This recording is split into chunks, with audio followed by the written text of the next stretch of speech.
Reka nsubire ndabaramutse mwe banywanyi mukurikira imboneshakure yacu ari nayo yanyu Shiramatsiko TV.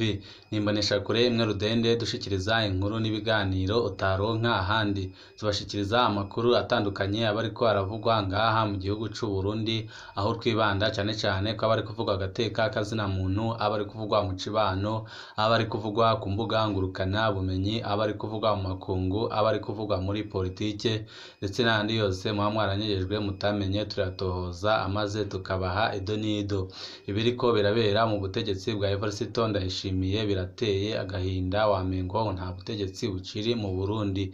Birababaje kubona umuntu yapfunzwe agapfungwa azira kugandagura abantu, agera no mwibohero akabandanya kugandagura abantu. Birababaje kubona umuntu apfunzwe umunyororo w'ubuzima bwiwe bwose abasha kuronka uburenganzira butuma asohoka inyuma y'ibohero akajya gukora ubugeni. Birababaje kubona hari inyifato iriko iragaragara mu butegetsi bwa Evariste Ndayishimiye itabereye, ukagira ngo nta nzego zikiba mu Burundi. Burundi ni igihugu gitangaje aho habaho abantu bafise ingufu zidasanzwe no mu gihe baba bari mu munyororo. Tumaze iminsi tubayagira akamaramaza kabereye mu ibohero rikuru rya Gitega, aho umukuru w'abanyororo Kapita Generali Japhet Atibu avuga ko yakubise umunyororo Leonidas Ngendanzi akamupfungira mu ikosorero bikarangira apfuye ku wa 14 kwezi kwa gatanu 2023, aho hahanywe abakoze ibara nyabune, hahanywe abatabaje basaba ubutungane. Twumvise havuga ubucuti budasanzwe hagati ya Japhet Atibu na Procureur General Felicite Nishimezwe. Twumvise ingene Japhet Atibu afise ububasha bwo kwinjiza inzoga mu ibohero akazidandaza, akongera akaba yirarira hanze y'ibohero uko abishatse. Uyu munyororo avugwa mu caha gikomeye ntakorweho ni munyororo ce. Uyu munyororo atuma incabwenge bari kumwe mu ibohero barungikwa mu yandi mabohero, mbere bagashika bashirwa mu makosorero nka Tingitingi mu Mpimba. Uyu munyororo ni muntu ki? Buno budahangarwa abukura hehe? Birababaje kubona ibintu nk'ibi biriko biraba ku ntwaro ya Evariste Ndayishimiye, mu gihe Evariste Ndayishimiye yaremereye abarundi ko ata muntu n'umwe azigira yigira igihangange ngaha mu Burundi.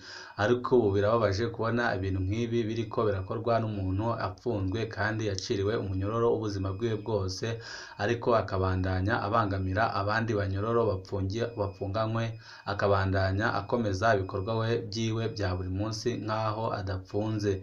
Ububasha abukura he? Uyu munyororo ni muntu ki? Niki catumye bamupfunga ubuzima bwiwe bwose, agera mu ibohero akabandanya kubangamira abandi banyororo kugeza naho abaka ubuzima?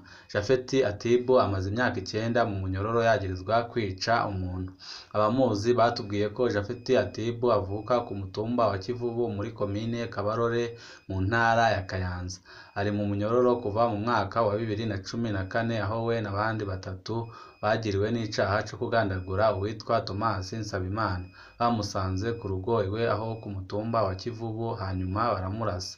Japhet Atibu yaciriwe igihano cyo gupfungwa ubuzima bwiwe bwose kubera ico caha, ariko naho yapfunzwe ameze nkaho adapfunzwe. Birababaje kubona umuntu wakoze icaha nk'ibyo ngibyo aragumya akidegembya kandi byitwa ngo yarapfunze. Ubutegetsi bw'u Burundi buriko burareba hehe? Abategetsi b'u Burundi bariko barakora iki? Kivubu ni umutumba uzwi cyane mu bijanye no kwimba ubutare bwa koruta. Perezida Ndayishimiye yarigeze gutuka abagwizatunga bo muri komine Kabarore ababaza iyo bashize amahera bakuye mu butare bwa koruta. Ubu haravugwa cyane uwundi mugwizatunga yitwa Vincent Ndagijimana, bikunze no gushika abanyagihugu bakamwidogera ingene abarenganya kandi ahantu hose yahujuje ibinogo by'ibirombe bya koruta. Ico ni ikindi gihangange co mu Kayanza, akaba na mubyara wa Japhet Atibu.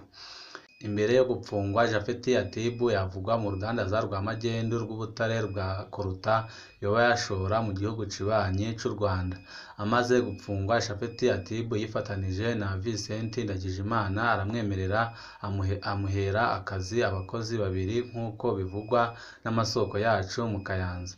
Naho ari mu munyororo Igitega, Japhet Atibu buri kwezi arabandanya kuronka amafaranga ava mu gikorwa cyo kwimba ubutare, ibiheza bikamuha ububasha bukomeye ku barongoye ibohero n'ubutungane i Gitega. Birababaje kubona abarongoye ibohero i Gitega ndetse n'ubutungane i Gitega babandanya gukoreshwa na Japhet Atibu, umuntu wakoze ibyaha by'agahomeраmunwa nk'ibi ngibi tumaze kubabwira. Ariko Evariste Ndayishimiye biragaragara ko ata kintu na kimwe ariko aramarira abarundi, kubona abarundi naho yari yabijeje ko agiye kubakuraho intwaro y'agahotoro, ariko babandanya kubangamirwa ku buryo bukomeye kugeza naho umunyororo yapfunzwe ubuzima bwiwe bwose, ahakwa kugandagura abantu akanabishyira mu bikorwa. Birababaje cyane kubona ibi biriko biraba ku ntwaro ya Perezida Evariste Ndayishimiye, naho Evariste Ndayishimiye ataco adakora kugira ngo ubutungane buboneke ngaha mu gihugu cy'u Burundi, ariko biragaragara ko abo bafatikanije kurongora igihugu cy'u Burundi batabyerekwa. Arizo njyane mumaze iminsi mubona mu bategetsi b'igihugu cy'u Burundi, naho Perezida Evariste Ndayishimiye ataco kugira ngo igihugu cy'u Burundi gitere imbere, naho ataco adakora kugira ngo ubutungane buboneke mu gihugu cy'u Burundi, naho ataco adakora kugira ngo abarundi babashe kwidegembya, ariko biragaragara ko nta ngufu afise, kubera ko abafatikanije kurongora igihugu cy'u Burundi barabandanya gukora amabi atandukanye. Muri ntwarane iheze Japhet Atibu yarakoze ubugeni mu Kayanza. Ntibyoroshe gutahura ingene umunyororo asohoka agakora ubugeni bwa kabiri canke bwa gatatu, kandi akabukora ku murango izuba riva. Kuri Japhet Atibu ibyo ni ibintu bisanzwe cyane. Mbere hari benshi batazi nuko ari umunyororo kubera bamubona kenshi mu mahoteli mu Kayanza, bamwibaza nk'umugwizatunga akorera henshi mu gihugu. Rimwe na rimwe akaza kurara mu Kayanza mu ihoteli ya mubyara wiwe Vincent Ndagijimana. Birababaje cyane kubona umuntu apfunzwe umunyororo w'ubuzima bwe bwose asohoka akajya gukora ubugeni bwa mbere, bwa kabiri, bwa gatatu, akabikora mu gihugu kijengwa n'amategeko. Birababaje kandi akabikora abategetsi batari bake barorera. Evariste Ndayishimiye yobazi ibintu biri kubera mu gihugu ciwe, cankwe araho yicariye i Bujumbura ntazi ibiriko birajya mbere ngaha mu gihugu ciwe. Evariste Ndayishimiye yabazi ubusuma buri kubera mu gihugu ciwe. Evariste Ndayishimiye yabazi ubunyonyezi buri kubera mu gihugu arongoye. Birababaje kubona abarundi batari bake bari biteze ko Evariste Ndayishimiye aje kubatura akababaro bari bamaranye imyaka itari mike, ariko n'ubundi kakaba karabandanije kwiyongera muri no minsi, aho ikiringo ciwe ca mbere ataranagiheza, ariko hakaba hari kuba ibintu biteye ubwoba cyane. Abanyagihugu baribaza nimba bazashobora kongera ikindi kiringo Evariste Ndayishimiye, mu gihe babona ko n'ibyo yari yabajeje gukora atana kimwe ariko arakora.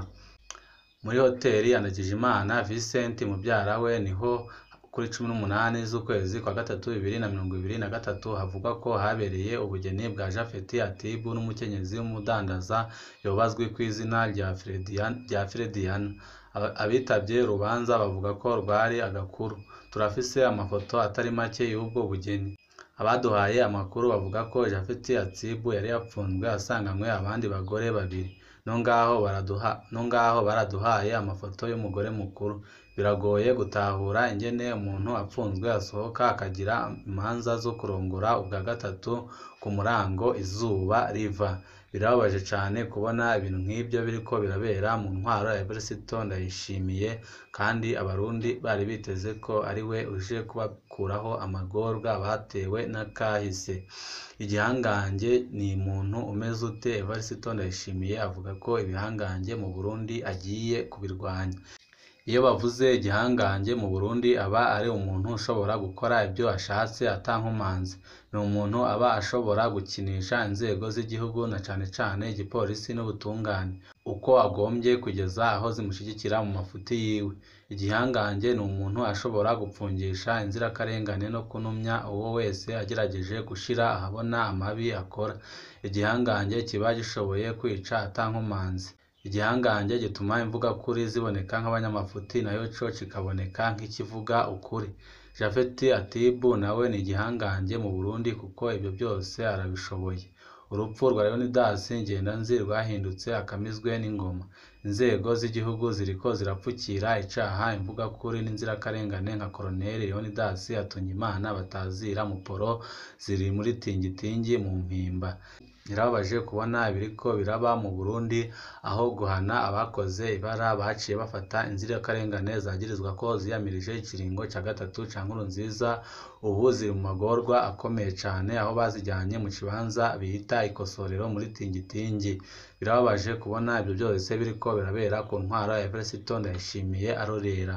Abarundi batari bake baribaza niba ibintu biriko biraba mu gihugu cabo Evariste Ndayishimiye abizi canke niba atabizi.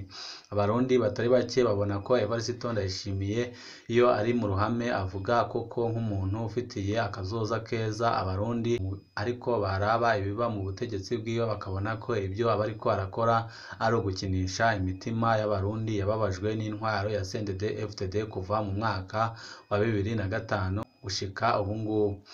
Birababaje kubona intwaro ya CNDD-FDD abanyagihugu batari bake bari bayitezemo ko ije kubakiza amagorwa batewe n'intwaro za kahise, ariko n'ubu bikaba bibandanya kugaragara ko ataco intwaro ya CNDD-FDD izigera imarira abanyagihugu, naho Evariste Ndayishimiye agumya avuga ko agomba kurwanya ibiturire ndetse n'abigira ibihangange, ariko bikabandanya byibonekeza ko ataco ariko arakora, ahubwo iciwe ari ukuvuga gusa. Banywanyi bacu ni ngaha duciye dusozerera amakuru twari twabateguriye. Niba wipfuza kuzajya uba mu bambere bashikirwa n'amakuru n'ibiganiro ducisha kuri Imboneshakure imwe Rudende dushikiriza inkuru n'ibiganiro utaronka ahandi, ico usabwa nta kindi no gupyonda kuri sabone kugira ngo kurushijeho amakuru n'ibiganiro bene nk'ibi ujye uba wa mbere mu gushikirwa navyo. Ibihe byiza nibyo ndabipfurije banywanyi bacu.